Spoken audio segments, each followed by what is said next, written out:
All right, so this warm-up covers what we basically covered the last 2 days, which was tangent, cotangent, secant, and cosecant, the 4 remaining trig functions. So with tangent, with all of them, we start the same way, which is identifying like A, and then the amplitude B, and then the period.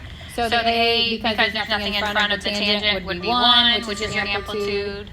The B is what's in between the tangent and the x, which is 1. And the period for cotangent and tangent is pi over b. So pi over 1 is just pi.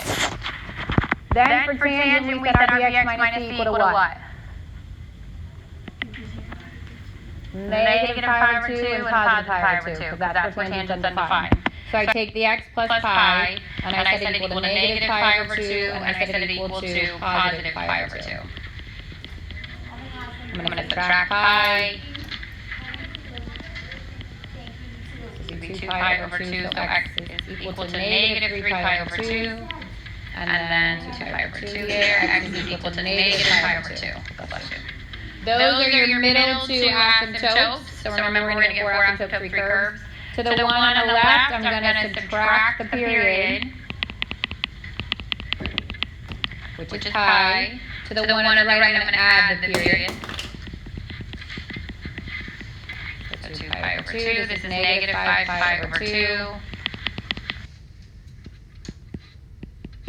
And positive pi over 2. And in order from left to right, that would be the first, and this would be the fourth asymptote. So if you kind of set it up the same way, you almost get a visual representation of those, okay? If you don't like split it that way, then you just have to plot, which is fine. You just have to plot your individual ones and make sure they're in order. Sometimes it's less obvious than others. So I have a whole lot of negative this time. I want to make sure I give myself space.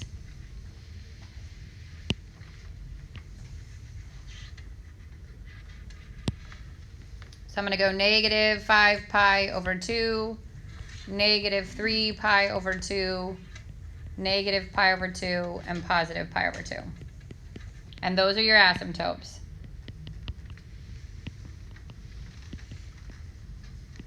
Should be 4 asymptotes. Then for both tangent and cotangent, I'm going to find the middle point there. All right, so halfway between negative 5 pi over 2 and negative 3 pi over 2 would be negative 2 pi. Halfway between negative 3 pi over 2 and negative pi over 2 would be negative pi. Halfway between negative pi over 2 and pi over 2 would be 0. These are your x-intercepts. Those should be exact. If you can't figure that out in your head, then you're going to add the two asymptotes, divide by 2. Then I'm going to approximate a quarter point and a 3/4 point. So I'm going to eyeball these. And for tangent, we start down on the left and then go up on the right to whatever the amplitude is. So the amplitude is 1. So on the left, I'm going to negative 1 on that quarter point and going up to positive 1 on the right. Repeat that process here and here. And then connect your curves, connect those 3 points.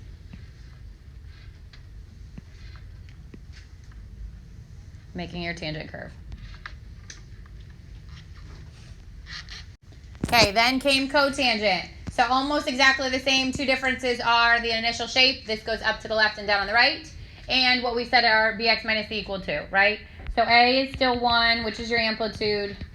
B is now pi, which means the period is pi over pi, or 1. And then I set what's next to the cotangent equal to what?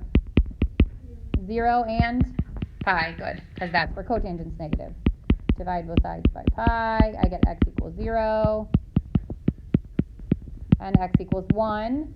To the one on the left, I'm going to subtract the period. 0 minus 1 would be negative 1.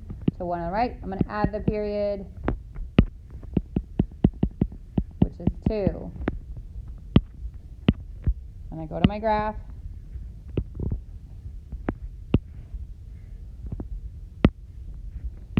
I get negative 1, 0, 1, 2. These are my asymptotes. Find the point halfway between, negative 1/2, positive 1/2, 3/2, or 1.5. Those are your x-intercepts. Eyeball your quarter point and your 3/4 point. Amplitude is again 1, so I go up to 1 now on the left. down to negative 1 on the right, up, left, down, right, up, left, down, right.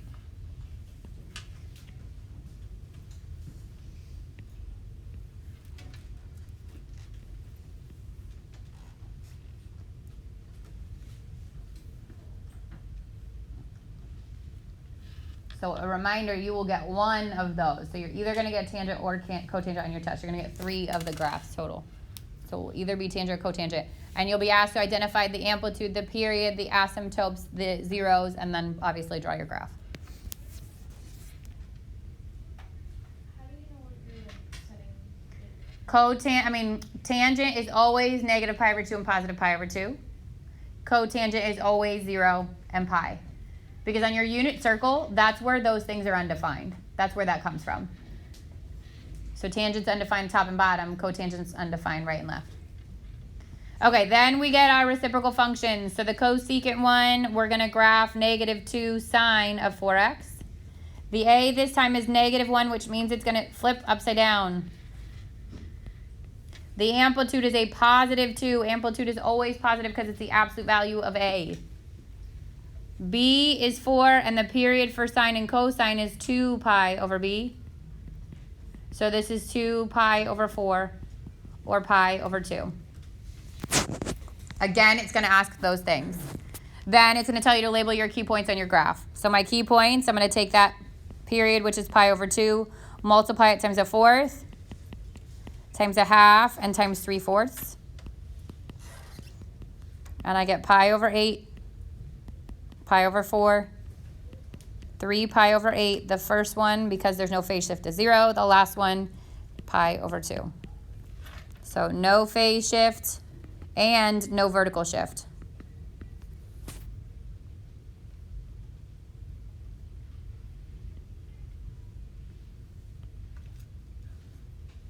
Now I plot my key points. So 0, pi over 8, pi over 4, 3 pi over 8, and pi over 2. There should be 5 of these. This is sine, so I normally start at 0 and go up to my amplitude and then back down again, but it's negative this time. So I'm starting at my 0, but I'm going down, up, down, and there's my sine curve. Keep in mind that you need 4 asymptotes. So right now, if I draw asymptotes, there's 1, there's 2, there's 3. I need 1 more. So you can choose to either extend your graph 1 more time to the right or 1 more time to the left. It doesn't matter which one. You need one or the other. You don't need both. And then plot your curves that bounce off of these maxes and mins.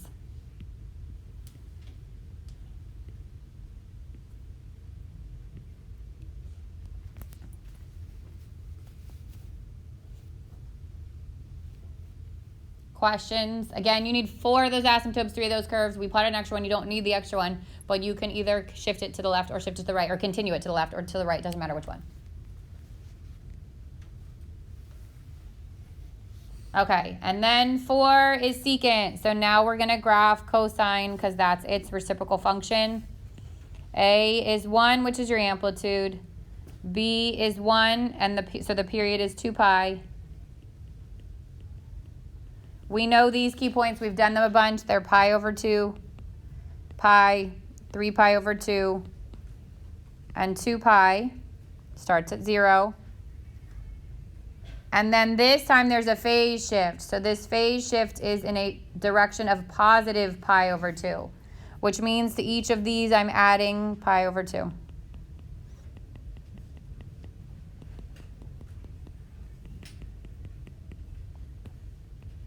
So this becomes pi over 2.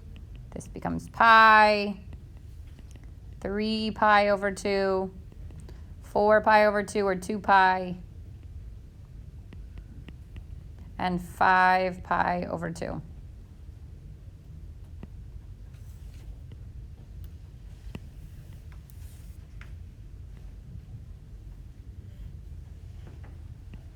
So I label my key points. This one starts at pi over 2.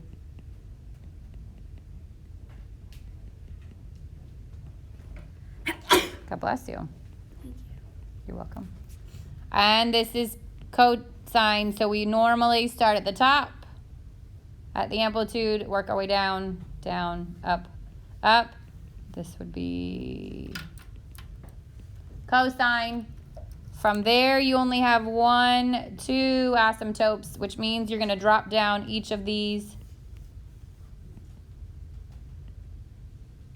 to get your other asymptotes, and then bounce your curves.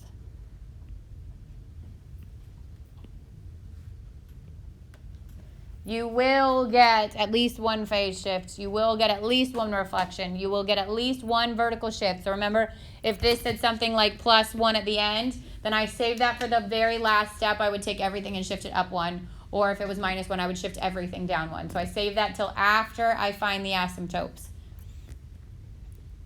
Because otherwise you can't see your x-intercepts as easily.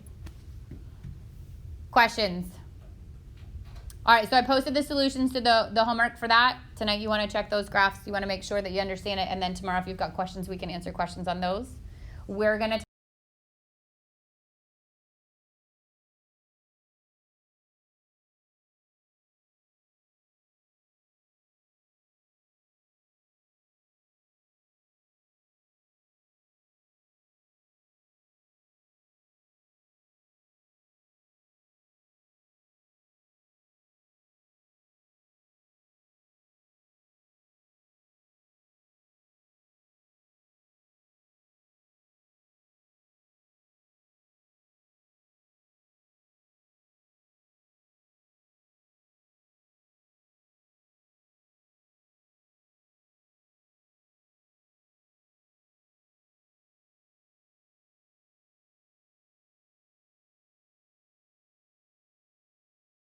We are going to do the last section today, which is 4-7. 4-8 is extra practice on the right triangle trig problem. So there are good practice problems there, but we're not going to actually do notes on 4-7. So we start with the inverse sine function, okay? So now what happens with this section is, up till now, I was giving you an angle and you were giving me the trig function. So if I said, tell me sine at pi over 6, hopefully by now we could say that would be a half. Now it's the reverse. I am going to give you the trig function. You are going to give me the angle itself. So you will give me theta. There are restrictions on these, okay? The inverse sine function goes from, the x goes from -1 to 1. So I can never give you something bigger than that. And on my unit circle, the y goes from -pi over 2 to +2. That's probably the most important thing on this slide is the restriction on the angles that you can use, okay? So, which is the same as the range here. So, what's going to happen is I'm going to say to you something like, I'll give you. Let me just grab so I don't use the same example I'm about to use. Yeah, okay. So, it'll say sine -1 of x, or theta, or I think it's x always, equals 1/2. Find theta is your goal. So what you're going to do is, again, lucky you guys, you can use your unit circle. I'm going to look at my unit circle, and I'm going to find all the values of theta, again, my angle, where my sine is a +1/2. So if you look at if you look at your unit circle and you go around your circle, right, you're looking for where sine, which is your y, is 1/2. And that happens here and it happens here. Now there is only one answer for these questions. It's not a this or that, because we restrict what quadrants we use for these angles. So for sine, and that's what this -pi over 2 and +pi over 2 is, for sine we use the negative angles in the fourth quadrant and the angles in the first quadrant. So for sine we only use the negative pi over 2, negative pi over 3, negative pi over 4, negative pi over 6, 0, pi over 6, pi over 4, pi over 3, and pi over 2. So we restricted to the right side of the unit circle. So if that's the case, now I should only have one answer. From the right side of my unit circle, where is sine 1/2? That only happens at pi over 6. So there is only one correct answer for these. You do not use your entire unit circle. Sine is restricted to the right side of it. Even furthermore, the negative angles of the right side. So I don't use 11 pi over 6 and 7 pi over 4. I use negative pi over 6 and negative pi over 4. This is my initial sine curve, right? This is why we restrict it the way we restrict it. So if I were to restrict it, obviously if I was to go from 0 to 2 pi, this is no longer a function, okay? It's a function, sorry, it is a function. It doesn't have an inverse because it would fail my horizontal line test. You remember your inverse test was a horizontal line? That segment there would fail a horizontal line test, which is why that can't have an inverse. So we restrict it to only half of it, but we need the half that has positive and negative values, which is why it goes from negative pi over 2 to positive pi over 2. Really? I don't need to understand why. I just need to understand that we only use those angles, okay? But if the bigger picture is y, that's it. Because correct. Okay. Which is what we just highlighted on our unit circle, which is what I'll tell you to do. You don't need to take it from your curve. Okay, so these are the only angles I can ask you without a calculator. It has to be negative pi over 2, negative pi over 3, negative pi over 4, negative pi over 6, 0. So this is like your bank of answers for all your arc sines, okay? It only comes from the right side, which is negative pi over 2 to positive pi over 2. And without a calculator, these are the only ones you can use because these are your special angles. All right, so what I'm going to do is what I would recommend you do on your test. Have a unit circle ready to go. Take the unit circle that you already have. I would have already obviously had the completed unit circle, and then I would have taken the time to add on the tangents, root 3 over 3, 1, root 3, undefined, 0. I would at least fill in one quadrant of tangents. And then I would also add on what we need for this section, which is our range for our inverse trig functions. So for sine -1, we use the right side. We use negative pi over 6, negative pi over 4, negative pi over 3, and negative pi over 2. If you have that drawn, and in a minute we're going to add on the cosines and the tangents. But if you have this drawn out ahead of time on your unit circle, you have that stuff marked, this kind of question should take you about 10 seconds. A, find the exact value of sine -1. So I'm looking for where on my restricted unit circle do I have a y value of 0? What's the answer?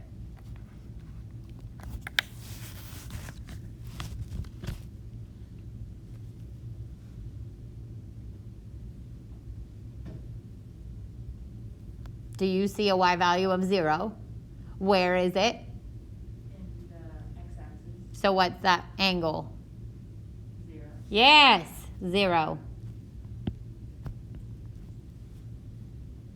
Arc sine is the same exact thing as sine -1. They are interchangeable. They mean the same thing. They do something new to mess with you. So where on my restricted unit circle is sine -1? Negative pi over 2. Last one, sine -1 of negative root 3 over 2. Where on my restricted unit circle is sine negative root 3 over 2? Negative pi over 3. So again, for sine, we're looking for the y. Not the WHY, like big picture. Y as in y coordinate.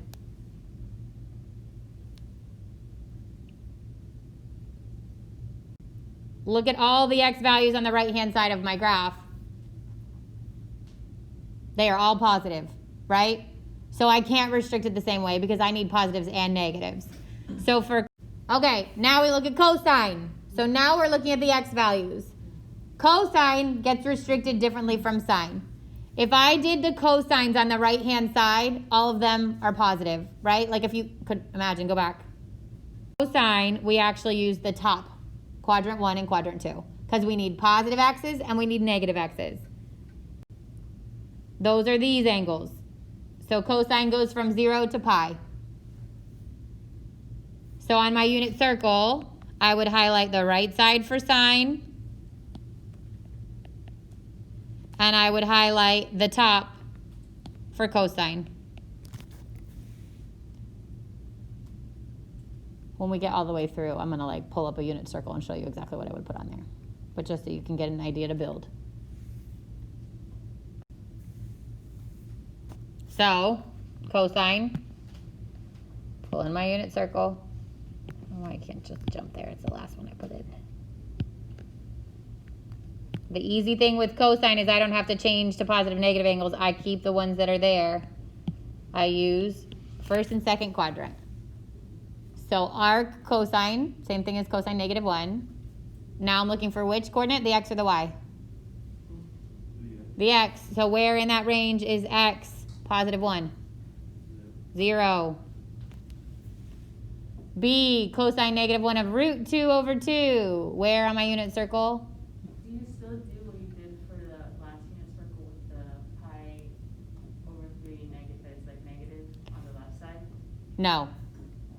Because the reason we had to do that is so it was one fluid chunk of our curve. We can't jump from like this quadrant to this quadrant. We can't go from first to fourth and have space in between. But we can go from first to second fluidly. Yeah. So where's cosine root 2 over 2? Pi over 4. Where's cosine root 3 over 2? Pi over 6. Pi over 6. All of that happened to be in the first quadrant, okay? But it also can be in the second quadrant. If it was negative, it'd be in the second quadrant. Miss Crispin? Yeah. So for the A, what does the 0 refer to on the unit circle? For the A, the 0, the radian 0, which is here. So all of these are in radians. Isn't the x value that 1 though? Oh yeah. I love when you answer your own question. Doesn't that feel good? You don't even need me, Sai. You just need to say your question out loud and then you realize the answer. I do that a lot. All right, last one is tangent. The good news is tangents are restricted the same as sine, so we already have it. Tangent goes from negative pi over 2 to positive pi over 2. Okay, so on my unit circle, I use the right side for both sine and for tangent. It's really hard to write upside down. I use the top for cosine. Now here's what you don't want to have to do for tangent, is take every coordinate point and have to do y over x every time. That's why we memorize tangent. Like remember when I told you, I said you're going to need this later? This is why. Because I already want to know what those angles are, and I want to know what the tangents are at that angle without having to do y over x every time. So here's my restricted angles for tangent, just like for sine, it's going to go from negative pi over 2 to positive pi over 2. The only difference is that I'm not going to say find arc tangent of undefined. You would never get undefined as a question. You might get it as an answer if I find the tangent at pi over 2, but you won't get those. Here's all three restricted. Okay, again, this is if you look at the curves. I wouldn't stress about this too much. This is just understanding where it comes from, why we restrict it the way we restrict it. So for sine and tangent, we restrict from negative pi over 2 to positive pi over 2, and from cosine, we go from 0 to pi. Okay, here I'm going to do my last unit circle. This time I'm going to put all of it on there. I should have just copied it from before. Okay, so I'm going to do an arc here, and I'm going to say this is both sine and tangent. Then I'm going to do an arc here, and this is cosine. Also on my unit circle, I'm going to put the values of tangent. So I would at least do your first quadrant, but you can also do the first and the fourth. This tangent is root 3 over 3. This tangent is 1. This tangent is root 3. This tangent is 0. This tangent is undefined. So the red equals tangent. This would be negative root 3 over 3, negative 1, negative root 3, undefined. I would also add on my negative angles. So negative pi over 6, negative pi, nope, that's not negative pi over 6. That's 0. Negative pi over 6, negative pi over 4, negative pi over 3, and negative pi over 2.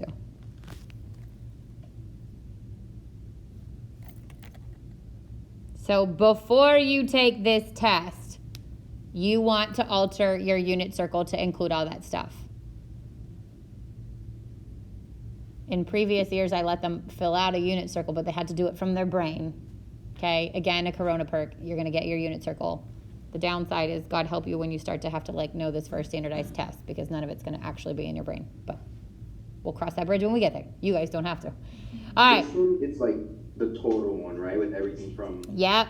So I put all 3 curves on it. Yep. So now I'm looking for where the tangent is positive root 3 over 3, which is where?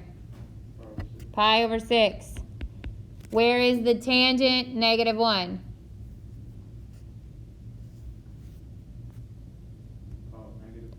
Negative pi over 4. Where is the tangent negative root 3? Negative pi over 3. These have to be your time saver questions. You have to be able to do these fast. Not many. 2 maybe, because you're gonna see there's different kinds. These are using your unit circle, but we're also gonna learn how to use our... What does it mean when it says arctan again? Arctan's the same thing as tangent negative 1. Those are the same things. Okay, so yeah. just a different order. Yep. Just another way to mess you up. Okay, thank you. Yep, you're welcome. Good? Yes? Okay. What happens if it's not a unit circle based angle? You need a calculator. We already did these kinds of questions. We just did them in word problems, right? If I had a right triangle and I asked you to find the angle of it, you were already using these buttons. It's the same thing. So if I tell you that the sine of a function is 1/4 and I want you to find the angle, you just simply do sine negative 1 of 1/4. You just have to be in radians for these. And this is where this is where the confusion is going to come into play. All of the inverse questions mean radians.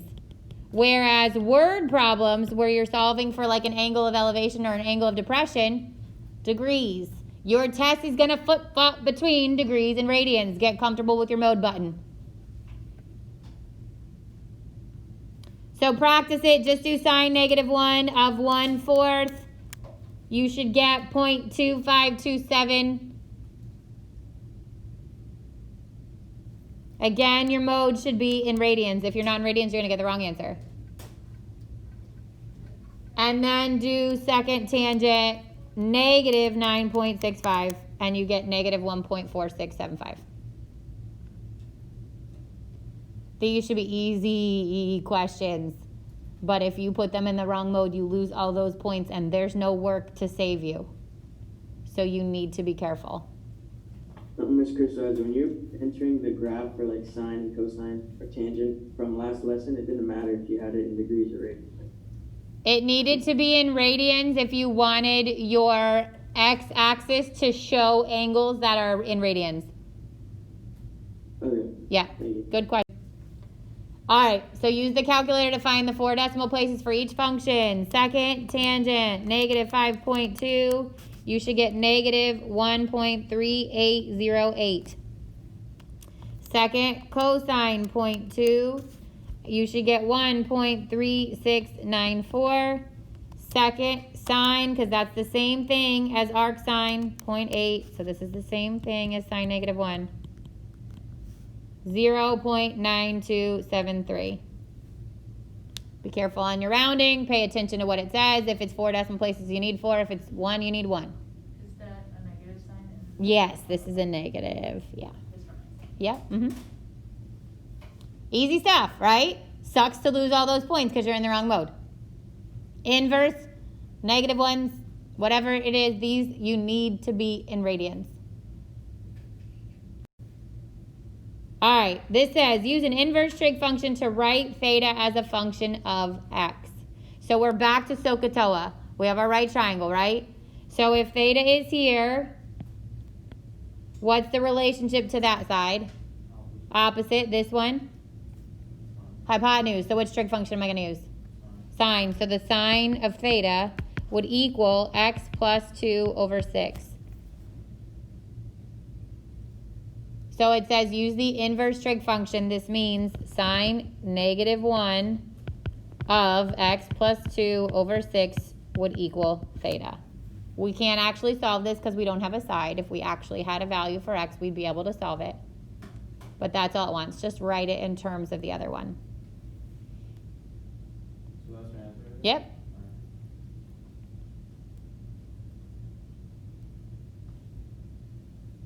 Again, if there was an actual value there, we'd solve it.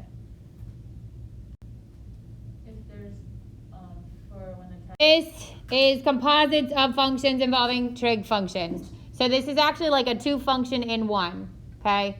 It will say find the sine of something that has a cosine of this. And so you're using the cosine, you're using what's inside the parentheses to set up a triangle or to use your unit circle to then find the function on the outside. So these look a whole lot more complicated than they are, okay? If you just walk through and you work innermost parentheses out, hopefully this should work. So A says find the sine. Now, if I'm finding sine of something, this has to be an angle, right? This should be, I don't know why, year after year, I do not fix this. Those need to be switched. Sorry. Sine negative 1 needs to be on the outside. Sine 5 pi over 6 needs to be on the inside. Sorry, that needs to be switched. Okay. So I am finding the inverse function of something. This needs to be a value, not an angle. But on the inside, I'm finding the trig function of an angle. So work inside out. Start with sine 5 pi over 6. How do I find that? You can just find it on the unit circle. Right? I go to my unit circle. Good. Was that you, Matt? Good. Matt, I miss your voice, by the way. You haven't been talking to me a lot lately. I thought about it. All right. Sine of 5 pi over 6. I go to my unit circle. I look at 5 pi over 6. I find the y. Where's the y at 5 pi over 6? 1/2. Now that whole parentheses gets replaced with 1/2, and I'm finding the sine negative 1 of 1/2. So when I find the initial function, my unit circle is not restricted, but I'm finding the inverse function now, it is restricted. Sine is only the right side, where on the right side of my circle is y 1/2, pi over 6.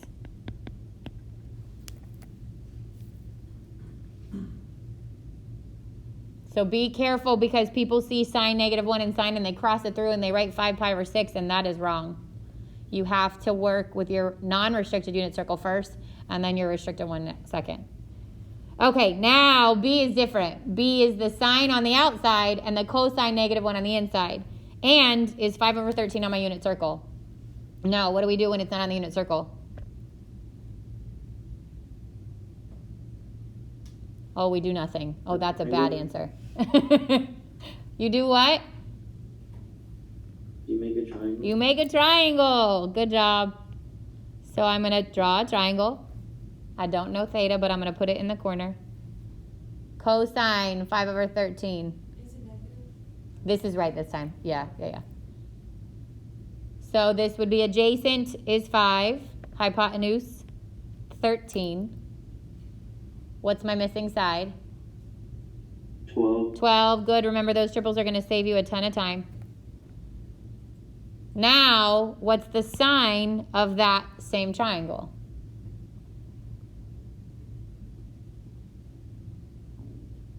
12 over 13. Yep. So we use the inside to set up the triangle, and then we use the triangle to answer the outside. Because the negative one. Yes, Chris. Correct. Yep. So for that one, it's not supposed to say sine -1? No, this is correct. So the -1 has to come on the value, and the non-negative one has to come on the angle.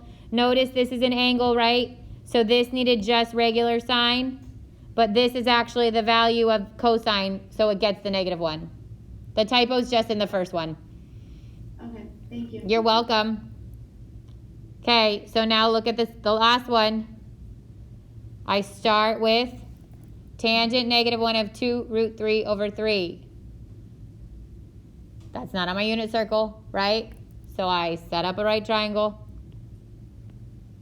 Tangent is opposite over adjacent. I put theta in the corner. And I have to find the missing side. This time I have to use the Pythagorean theorem. So 3 squared plus 2√3 squared equals the hypotenuse squared or the radius squared, 9, plus this would be 4 times 3, 12. 21 equals r squared, so r equals the square root of 21, which can't be reduced, so it's left like that. Now what's the cosine of that same angle?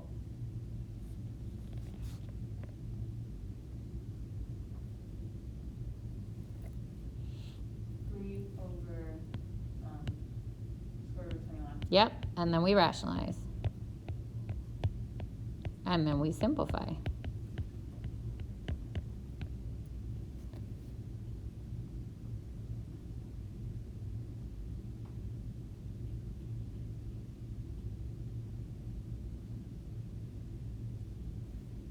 Let's say I had that. That √3 is on my unit circle, right? So tangent -1 √3 happens at pi/3. So this would become pi/3, and then we'd find the cosine there, which is 1/2. If it had been cosine tan -1 or arctan -√3, now I have to pull from the negative angle here, which is negative pi/3. Cosine of negative pi/3 is still a positive 1/2 because cosine is x and it's still positive in the fourth quadrant.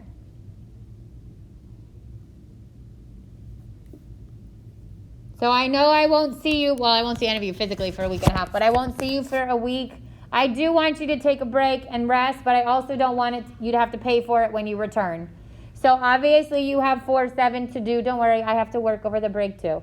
You have 4/7 to do the homework for, and then I did post your chapter test review. For those of you that need to start it over the break, please start over the break. If you want to wait till the second half of your break, I wouldn't say that's the worst idea, so that it's fresh in your mind when you return, okay? But I posted the video. Again, it's last year's video, so there's a couple of things that I made notes of, like you're not going to fill out your unit circle because last year they filled out their unit circle. You're not going to have both parts in a day because last year they had both parts in the day, okay? And then you can watch that video. There's actually a note if you want to take note alongside it, so you can kind of use that as your cheat sheet.